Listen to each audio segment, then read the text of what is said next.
In this episode, we're going to talk about data privacy and safety measures regarding Apple and social media platforms, and in general, how those things are going to affect our experiences and lives. With so many different platforms, Instagram, Facebook, LinkedIn, Twitter, and their purposes evolving daily, navigating social media can be, well, complicated. Welcome to the Social Media Sucks podcast from Cubco. Social media really sucks. Where we unpack the latest trends and help remove the suck from social media. Welcome to the Social Media Sucks podcast, you guys. You're tuning in for dose of marketing and get what's happening in the ever-changing social media landscape. And the one constant we have is Chris Cobinus, our CEO. Hey guys, what's up? Yeah, and then of course we have our lead strategist Andy Demnian with us today. I like this. I'm just going funky today, so. Hey guys, what's up? So guys, social media Yes. and data privacy. Yes. What a hot topic. Yes, it is. Actually, what I like this topic. what do you think? What Apple just implemented more this app transparency policy, right, in April, a couple of months back. So what do you think? Why do you think Apple implemented that? Because Apple is trying to, they own the distribution model when it comes to apps, right? I mean, the App Store is their baby and nothing gets through them. Like basically they are the distribution model. That's also why we talked about, why Facebook was so interested in the metaverse is because they want to be the platform. They don't want to be beholden to Apple anymore. And Apple's privacy play is partially to protect users and also to safeguard themselves against future EU and also US privacy laws and all the stuff that's coming down the pipeline. So they're being a little bit, Apple's always been a little ahead of the game. Some would say maybe behind the game, but in general, they're ahead of the game. And on the data side, they're trying to get ahead of the curve here and see where the tea leaves are showing them. And that is going to be in, protecting people's data. The more nefarious sort of reasoning is probably because they want to control the data a bit more and sort of rein in the apps that have a lot of power. Yeah. Facebook, Google, even in like Epic Games, for example, like they've kind of had some headbutting with those guys when it comes to data and also, selling stuff on the platforms and things like that. So I think it's just it's kind of a power play. The nefarious sort of, or the more skeptical side of me says it's a bit of a power play. The less skeptical says it's, they're preparing for data issues. Yeah. Yeah. Do you guys think the algorithms will shift? I think the algorithm might not shift that tremendously, but the behavior of brands and advertisers will definitely shift, I think, and that will have an effect on content. Yeah. So, In what way do you think they will shift? I think also platforms will try to basically keep users within the app as much as possible and basically eliminate any actions that need third-party data. So probably it means that Facebook will start implementing, such as they do now with the shopping features, they're going to probably start building features that will allow maybe opening of websites within the app, or maybe, looking at instant articles. Maybe instant articles will actually go through like a Phoenix state. Yeah. Because like it's a feature that was never really well implemented. But I personally see like the in-platform features a bit underutilized. There's of course a reason to that, but if brands get around to utilize those, basically That Facebook could fill in some gaps. Yeah. Yes. Yeah, that they were getting from off-site data, like off-platform data. Yeah, because what we see now is that when we work with traffic campaigns, for example, especially, tremendous amounts of the data goes gone. missing. Yeah. And then of course there is a question of like, how can you then trust Facebook or Snapchat? We have also seen this arising with Snapchat. I think Snapchat and Facebook were the most affected actually by this We've privacy. seen massive issues with Snapchat. Yeah. On the data sort of transparency and just getting the right data. And every platform is showing something different, which has always kind of been an issue, but we're seeing a bigger issue now, is that, one platform says this data, the other platform says that data, and it's a bit of a mess for marketers out there to show ROI, to show their bosses, hey, this is actually working, this is not. Yeah. And that's a problem. Like, that's a massive problem. If we can't, we've sort of gotten, I guess we've gotten a little bit spoiled in a way in the last few years because we've had so much data at our fingertips that we could do interest-based targeting that was incredibly powerful and incredibly easy to do. Yeah. And some of those things are being taken away. We've even seen like some interest groups being taken away out of Facebook, for example, because of, like, for example, for if you wanted to target gays and lesbians and people in that community, or if you wanted to target people with certain diseases, or if you wanted people in certain, like, all that's going away lately because of data privacy. And I'm not sure if it's a good thing, because I think that obviously it's a good thing if you're like a political organization, or if you're somebody that's trying to maybe move people in the wrong ways, which is what also Facebook is good for, is political advertising.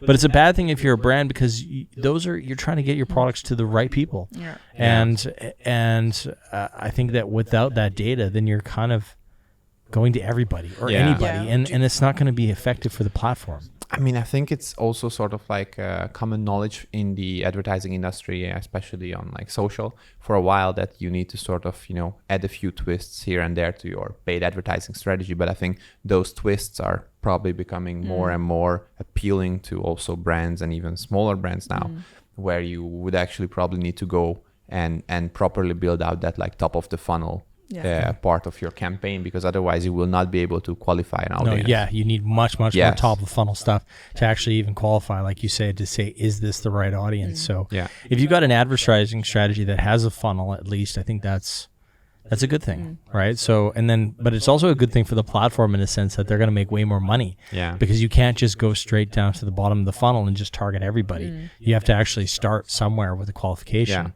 So that's could be good for Facebook in the long term, or any platform, because you're starting from a sort of a large, wide swatch of people. But then the thing is the content might not be tailored as relevant, Yeah. and that will maybe also affect ad performance, exactly. right? So you're going to pay more at the top, but you're going to end up getting better down the line. But So I mean, there's two ways to look at it. Yeah, always. and on the user there's two end, I sides. think this will have an effect on ad creatives and the overall user experience. But I think this is something I have done for a long time already, but it's something that you can just go on, and whenever you see an ad, you can just go on, and if you don't like that, or if you don't find it relevant, you should definitely go in, check, click on those 3 dots and basically go and say, it's not relevant for me.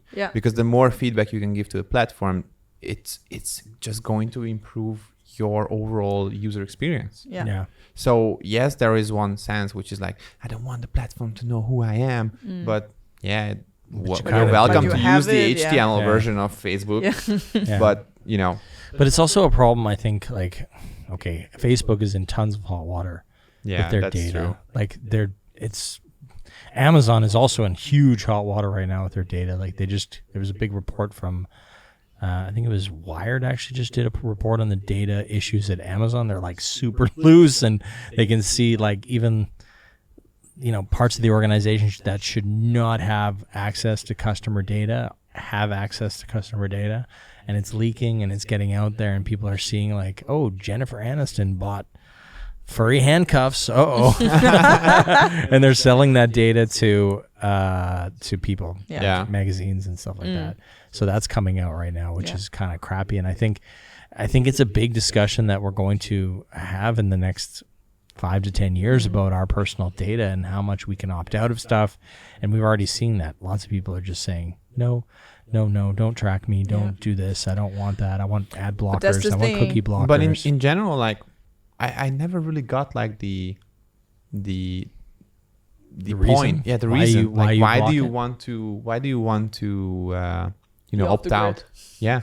Do you use the private browsing on your phone? No. Oh my God, Andy is a sweetheart.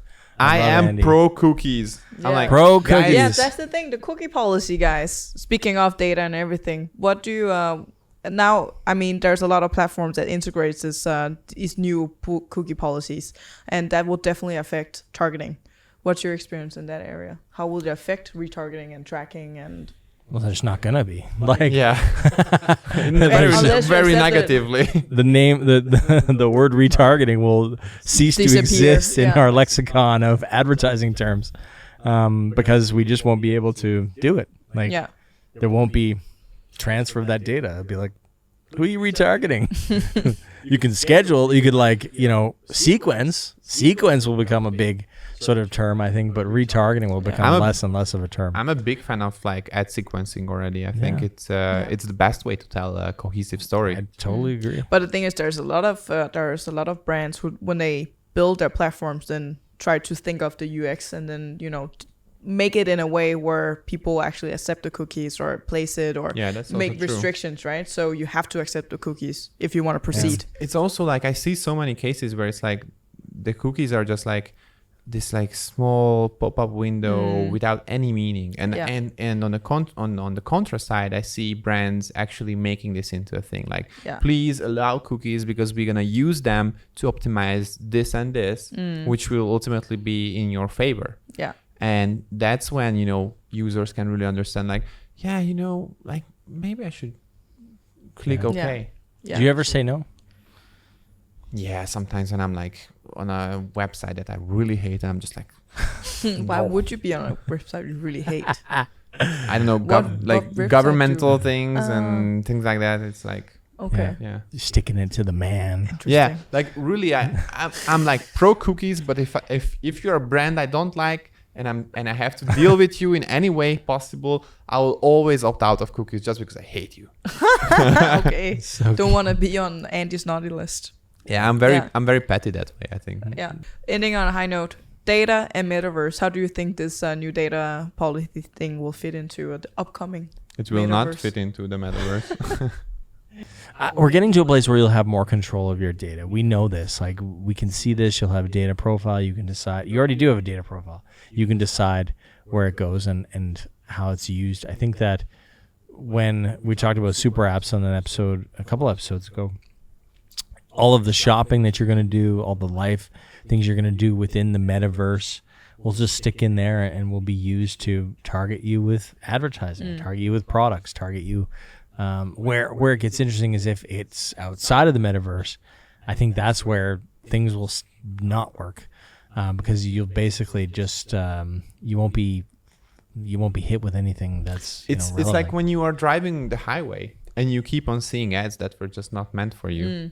Yeah, That's my what it is. expression. It's like, oh, another ad that's like super boring and ugly, and then it's like another ad that's. I think super the ad and grass boring. is always greener on the other side, right? So right now people are just so sick of ads and anti-ads. But then if ads will become not personalized, you will also get sick of that. Yeah. So I think there's no pleasing people.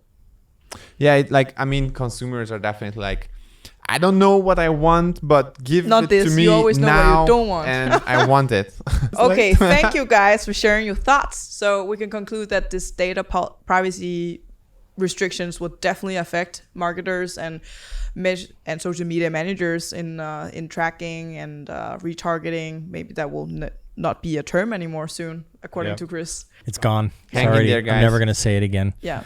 But it also gives you the opportunity of building your funnel, right? So you can start on top and then narrow it down. So maybe it's an opportunity to rethink your social media strategy. And Guys, always start on top with the right agency. exactly.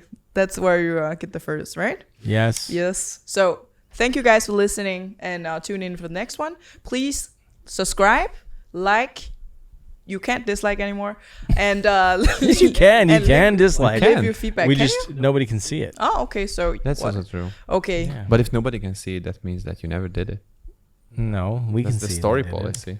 No. Thank Like you if guys for listening. Please subscribe. Please let us know in the comments what is your thoughts on data privacy. Are you for it or against it? We want to know your opinion. Yeah, and then you can get a chance to win a $100 gift card in this upcoming holiday season to Chris's favorite website in the whole wide world, Amazon. Who will Yes. treat your data Poorly. Yeah. Very well. poorly. So, good luck with that. Yeah. Thank you for listening, and tune in for the next one. See you guys. Thanks, guys. See you. Bye. This has been the Social Media Sucks Podcast.